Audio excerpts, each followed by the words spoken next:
Isa sa mga kahanga-hangang katangian ni Jesus ay ang madaling magpatawad. Sa krus, pinatawad niya ang nagsising magnanakaw at pinangakuan pang isasama sa paraiso. Nakakamangha kung paano hindi na siya naniningil sa mga nagawang kasalanan. Bagkus, mas pinili niyang tignan ang tapat na pag-amin ni Dimas at ang kanyang tunay na pagsisisi sa nagawang kasalanan. Sa mga oras na mas higit niyang kailangan ang kanyang mga alagad, iniwan nila siya at itinakwil pa siya ng 3 beses ni Pedro. Ngunit, nang muli siyang nabuhay, binigyan niya ng pagkakataong makabawi si Pedro, kung kaya't 3 beses niya din tinanong kung mahal ba siya ni Pedro. Higit na mahirap ang makalimot para sa Diyos dahil hindi siya nakakalimot gaya natin. Batid niya ang lahat ng bagay at napakalinaw ng lahat para sa Kanya. Ngunit mas pinipili ng Diyos na tunghayan ang ating pananampalataya at hindi ang ating mga pagkukulang at pagkakasala. Alam nating hindi madaling magpatawad.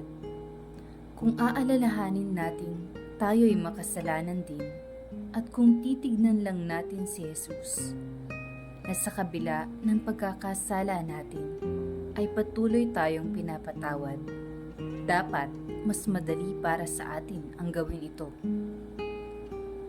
Mas mahirap pa nga para sa Diyos kung iisipin dahil siya ay walang kasalanan at wala namang masamang ginagawa.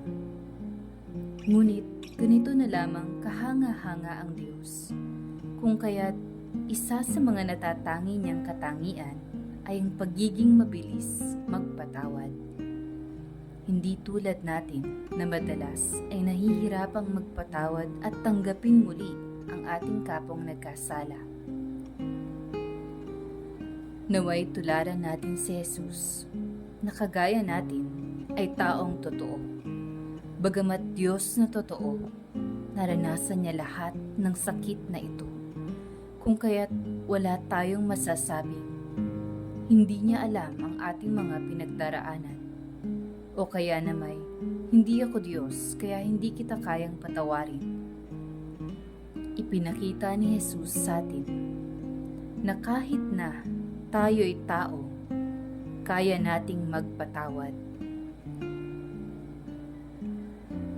Alalahanin mo ang napakaraming pagkakataon sa kabila ng iyong mga pagkakasala ay pinatawad ka pa rin ng Diyos at hindi pinabayaan.